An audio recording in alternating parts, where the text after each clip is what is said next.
ඈත අතීතයේ සිටම මේ මිහිතලේ විසූ විවිධ ජන කොටස් තමන්ගේ මාතෘභූමියේ තම තමන්ට ආවේනික ශිෂ්ටාචාර ගොඩනගා තිබෙනවා. ඔවුන්ගේ ඉදිකිරීම අධ්‍යයනය කිරීමේදී ඉතා දියුණු තාක්ෂණීය ශිල්පී ක්‍රම භාවිතා කර ඇති බව පෙනෙන්නට තිබෙනවා. අපේ සීගිරිය පර්වත රාජධානිය සහ ඒ අවට ඇති ජල උද්‍යානය මේ සඳහා හොඳම උදාහරණයක්. මෙම ශිල්පීය නිපුණතාවය කලාවෙන් ඔපමට්ටම් කර මනස්කාන්ත වසර 100 ගණන් පවතින්නට හැකි තරම් මනරම් නිර්මාණ බිහි කරන්නට ඔවුන් සමත් තිබෙනවා.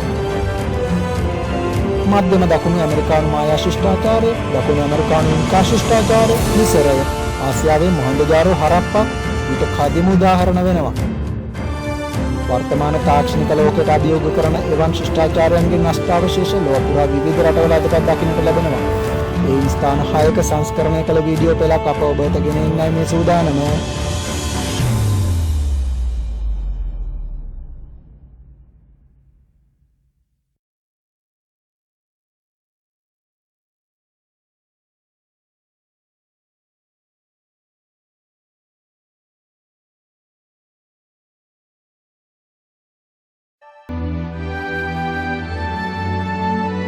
චීනයට යන සංචාරකින් අතර වඩාත් ජනප්‍රිය හා ආකර්ෂණීය වුණු නැරඹුණු ස්ථානයක් තමයි චීන මහා ප්‍රාකාරය කියන්නේ.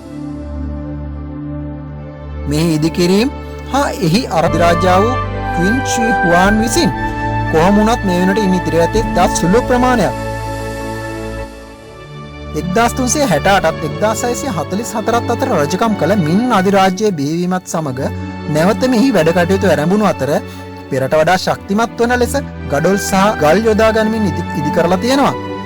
දල වශයෙන් 25000ක පමණ නිරීක්ෂණ කුළුණු ප්‍රමාණයක් මෙහි ඉදි කළ තිබූ බවට සැලකෙනවා. විශේෂයෙන්ම එවකටත් එහි අගනගරය වුණු බීජින් නගරයේ ආසන්නයේ වූ කොටස ඉතාමත් ශක්තිමත්ව ඉදි කරලා තියෙනවා. චීන මහා ප්‍රාකාරයේ දල වශයෙන් කිලෝමීටර් 6400ක් එහෙම නැත්නම් සැතපුම් 4000ක් පමණ දිගකින් යුක්ත වන අතර නැගෙනහිර ෂැන්හයි ගුවන් සිට බටහිර ලොක්නූර් දක්වා විහිදෙනවා.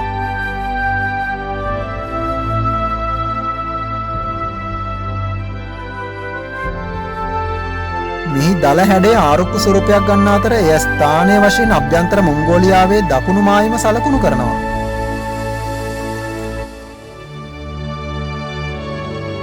ප්‍රාකාරයේ පළලම ප්‍රදේශය මීටර් 9ක් එහෙම නැත්නම් අඩි 30ක් පමණ වන අතර උසින් වැඩිම ප්‍රදේශය මීටර 8ක් එහෙම නැත්නම් අඩි 30ක් පමණ වෙනවා.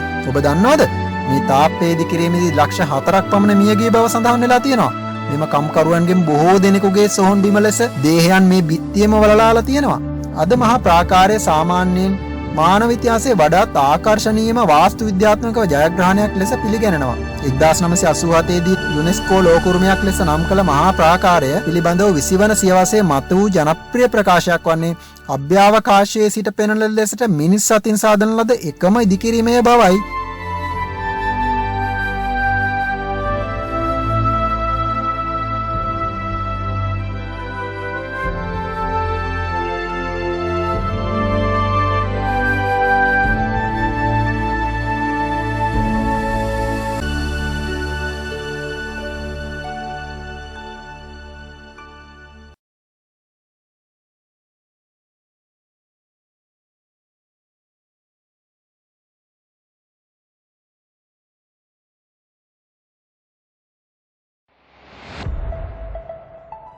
ලතින් ඇමරිකානු මහද්වීපයට ආසන්නව පිහිටා ඇති ඊස්ට් අයිලන්ඩ් එහෙම නැත්නම් පාස්කු දිවයින විශ්මයජනක රහස් රාශියක් සංගවාගත් භූමි ස්කන්ධයක්.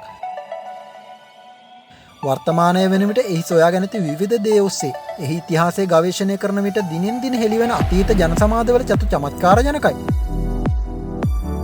චිලි රාජ්‍යයට අයත්ව පැසිෆික් සයුරේ පිහිටා ඇති වර්ග සැතපුම් 64ක භූමි වපසරියකට හිමිකම් කියන පාස්කු හෙවත් ඊස්ට් දිවයින චිලියේ සිට බටහිර වෙරළේ සැතපුම් 2300ක් පමණ බටහිරට සහ සැතපුම් 2500ක් පමණ නැගෙනහිරට වන්ට ස්ථානගත වී තිබෙනවා.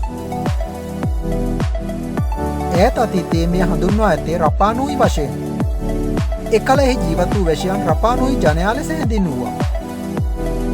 කිලෝමීටර් 22.5ක දිගකින් හා කිලෝමීටර් 11ක පළලෙන් යුතු ත්‍රිකුණාකාර දූපතක් වන පාස්කු දිවයින සම්භව්‍ය වී තිබෙන්නේ අතීතයේ සිදු වූ යමහල් විදාරණ රාශියක ප්‍රතිඵලයක් වශයෙන්.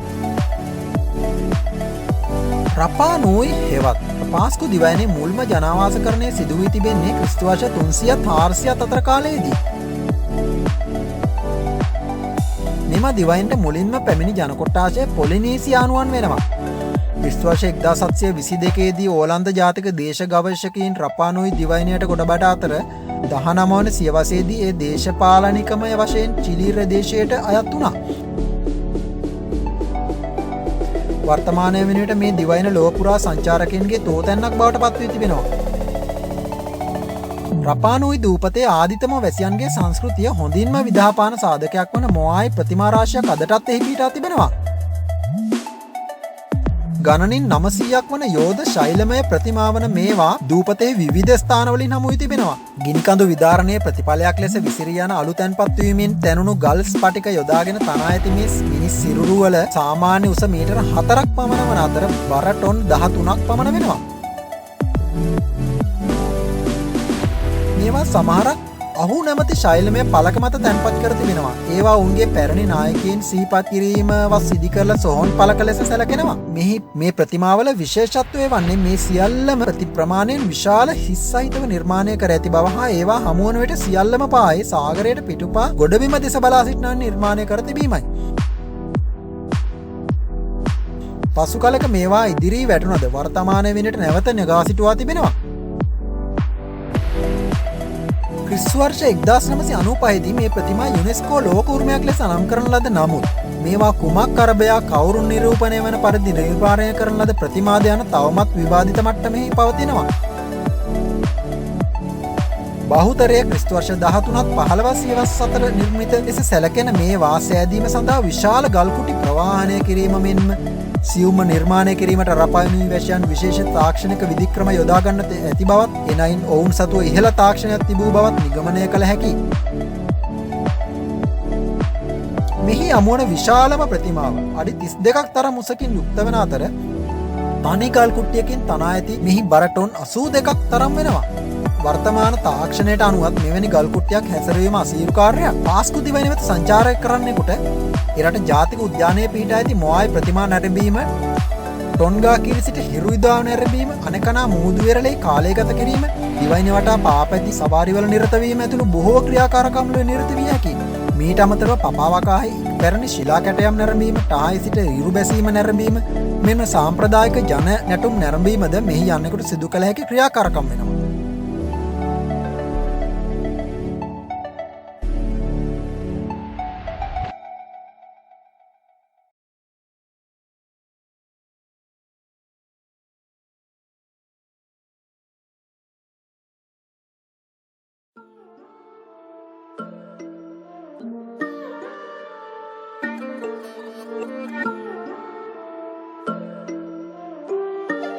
එන්කෝර් වට් කියන්නේ උතුරු කාම්බෝජයේ පිහිටි අති විශාල බෞද්ධ විහාර සංකීර්ණයක්.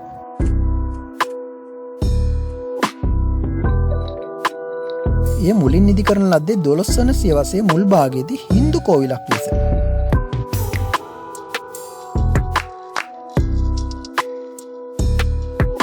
අක්කර 400කට වඩා පැතිර ඇති එන්කෝර් වට් ලොව විශාලතම ආගමික ස්මාරකවලින් එකක්.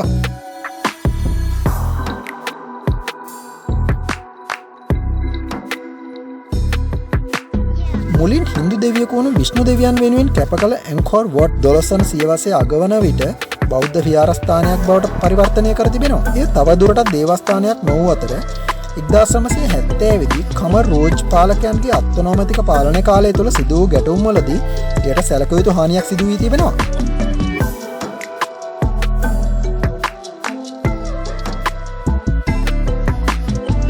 එහි ඉහළම ස්ථානය වන ප්‍රධාන දේවස්ථානයට ඉහළින් ඇති කොටස අඩි 70ක් පමණ උසකින් යුක්ත වෙනවා. පන්සල් බිත්තිවල හින්දු හා බෞද්ධ ආගම්වල වැදගත් දෙවිවරුන් හා චරිත මෙන්ම අතීත කතා ප්‍රවෘත්ති නිරූපණය කරන රූපරාමුල් දහස් ගණනකින් සරසා තිබෙනවා.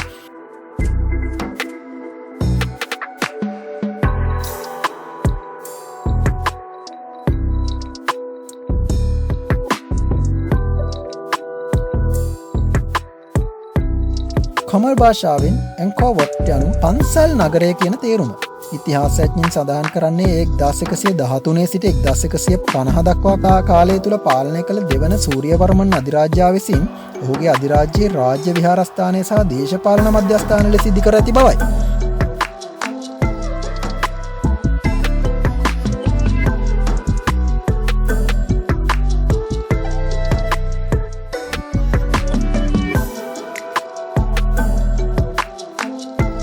කලාපයේ බෞද්ධ ආගම තුළ ඇංකෝ වොට්ටි වැදගත්කම වැඩිවීමත් සමග මෙම ස්ථානය සම්බන්ධ පුරාවෘත්ත රාශියක් නිර්මාණය වී තිබෙනවා. ඒ රට බොහෝ බෞද්ධයන් විශ්වාස කරන්නේ දේවමාලිගාව ඉදිකිරීමට නියෝග කළේ ඉන්ද්‍ර දෙවියන් බවත් ඒ රාත්‍රියකදී ඒ සදා නිම කළ බවත්.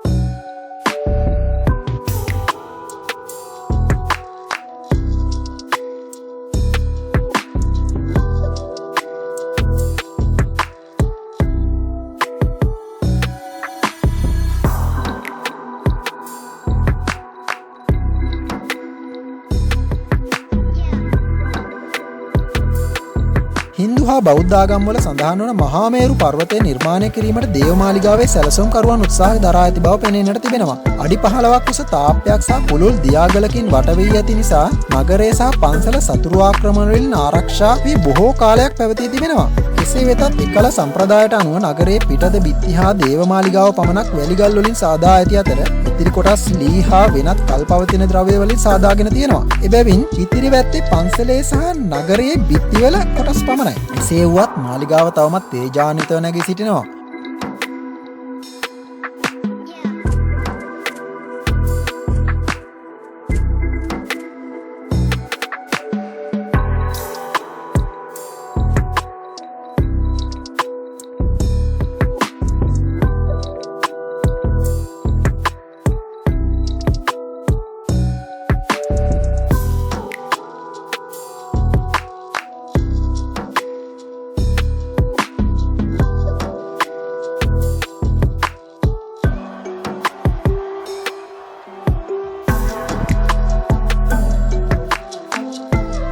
ක්‍රිස්තු වර්ෂ 1800 ගණන් වනතුරුම ඇන්කෝර් වොට් භාවිතයේ පැවතුනත් අවාසනාවකට මෙනි යුද්ධවලට මැදිහත් වීමෙන් හා වනාන්තරයට යටවීම භූමිකම්පා වැනි ස්වාභාවික විපත් වලට මැදිවීමෙන් විශාල වශයෙන් හානි සිදුවිලා තියෙනවා.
පේරුහි කුස්කෝ නගරයට වයඹ දෙසින් පිහිටි පාෂාණමය ගම්බද ප්‍රදේශයක පිහිටි මචු පිච්චු ඉන්කා රාජ්‍යයේ නායකයන් සඳහා වෙන් වූ වතු යායක් හෝ ආගමික ස්ථානයක් ලෙස සැලකනවා. 16 වෙනි සතවර්ෂයේදී ස්පාඤ්ඤ ජාතිකයන් විසින් ශිෂ්ටාචාරය මුළුමනින් මතුගා තිබෙනවා.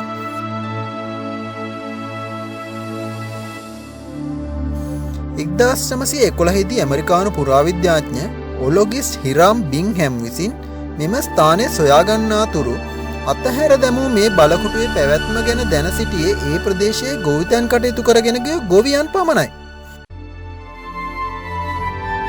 මෙම අඩවිය වර්ග සැතපුම් 5ක පමණ වපසරියක් පුරා විහිදෙන අතර එහි විවිධ මට්ටම් සම්බන්ධ කරන ගල්පඩි 3000කට වඩා දක්නට ලැබෙනවා. සෑම වසරකම ලක්ෂ සංඛ්‍යාත ජනයා ලොව ඇති මිනිස් සතින් සාධන ලද මෙම අරුම පුදුම ඉදිකිරීම් දැක මවිතයට පත් වෙනවා. ඉතිහාසඥයන් විශ්වාස කරන්නේ මචු පිච්චු 15 සහ 16 වන සියවසේ බටහිර දකුණු ඇමරිකාවේ බලවත්ව නැගී සිටි ඉන්කා ශිෂ්ටාචාරය විසින් ඉදිකළ බවයි.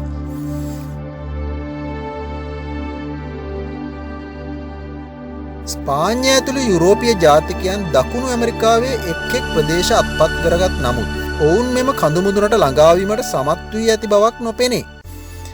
මේ හේතුව නිසා සමහර ඉතිහාසඥයින් විශ්වාස කරන්නේ මෙහි වාසය කළ වුන් වසූරිය වැනි වසංගතයක් හේතුවෙන් මෙම ස්ථානය අතහැර යන්නට ඇති බවයි.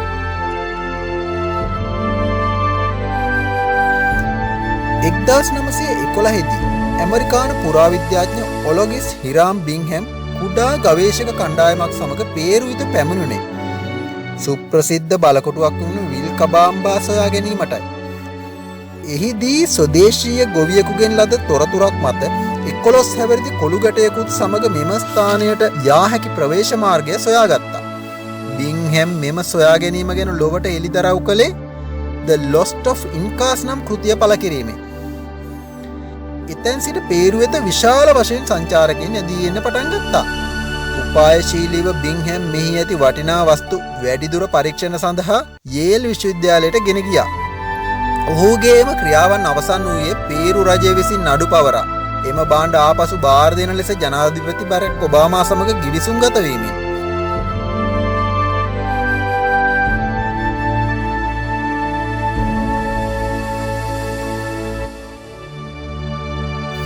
පේරු ඇන්ඩීස් කඳු බෑවුම් වල නිවර්තන කඳුකර වනාන්තර මැදේ පිහිටි මච්චු පිච්චු ගල් පඩිපෙළ සහ ගල් බිත්ති එහි ඇති ස්වාභාවික බෑවුම් සහිත භූ විෂමතා සමග මනාව කළමනාකරණයකට ඉදි කරලා තියෙනවා.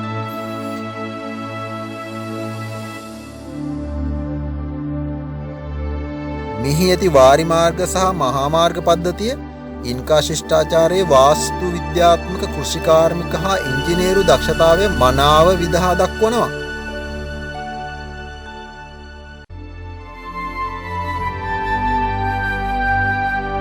එක්දාස් 983 සිට යුනෙස්කෝ ලෝකෝරුම අඩවියක් ලෙස ප්‍රකාශයට පත් කළ මෙම වටිනා ප්‍රදේශය 2007 වර්ෂයේදී ලෝකයේ නව පුදුම හතෙන් එකක් ලෙසත් නම් කරලා තියෙනවා.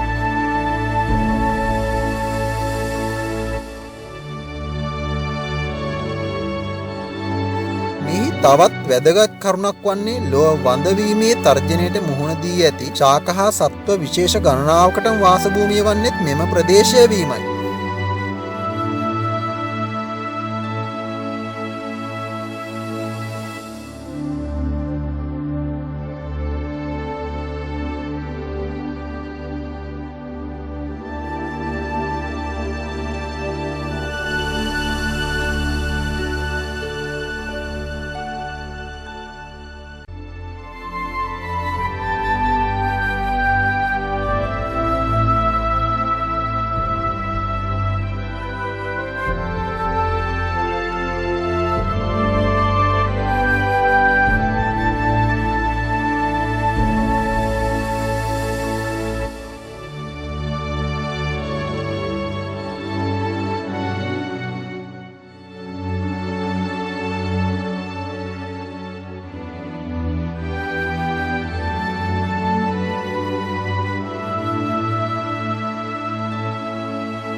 1974 වසරේ එක්තරා දවසක චීනයේ ක්වියන් නගරයෙන් පිටත සීමාවේ ලිඳක් කපමින් සිටි කම්කරුවන් පිරිසකට පොළොව යට තිබූ අරුම පුදුම නිර්මාණයක් හමු වුණා. එය තවත් පුදුමයට පත් කරන කාරණයක් වුණේ තවත් එවැනි මිනිස් සිරුරට සමාන සොල්දාදුවන්ගේ පෙනුම මැටි පිළිම එකින් එක හමු වෙන්න ගත්තට පස්සේ. තමන් මේ සිටින්නේ මෙලව අග්‍රගන්නේ පුරාවිද්‍යාත්මක සොයා ගැනීමක් ඉදිරියේ බව ඔවුන් ඒ වෙන විටත් දැනගෙන සිටියේ නැහැ.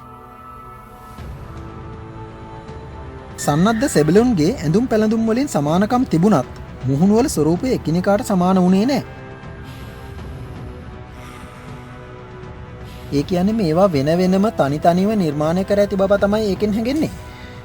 හමු වුණාට මේ පිළිමවල ඇඳුම් අලු පැහැයෙන් යුක්ත වුණත් මුල් කාලේ ඒවා වර්ණ ගන්නවා තිබූ බවට සාක්ෂි හමු වෙනවා. මේ මැටි හමුදාව ගැන කම්කරුවෝ ඔවුන්ගේ පුරාවිද්‍යාඥයෙක් වුණ සාවෝ කන්මින් දැනුවත් කළා.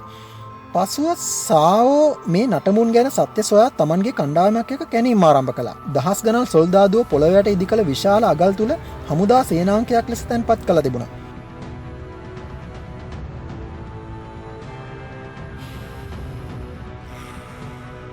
මේ හමුදා බලකාය මෙලෙස පොළොවට ඉදි කර ඇත්තේ කුමක් සඳහාද හැමෝටම විශාල ගැටලුවක් වුණා. අවසානයේ ඔවුන් සොයාගත්තා මේ චීනයේ ප්‍රථම අධිරාජ්‍යයක සොහොන් ගැබ බව. ඒත් ඇයි මේ තරම් සේනාංකයක් සොහොන් ගැබකට? ඒ දහස් ගණන් පිළිම සේනාව මියගිය අධිරාජයාගේ මතු ජීවිතයේ ආරක්ෂාව සඳහායි. චීන රාජවංශය චීන අධිරාජ්‍යයේ ප්‍රථම රාජවංශයයි.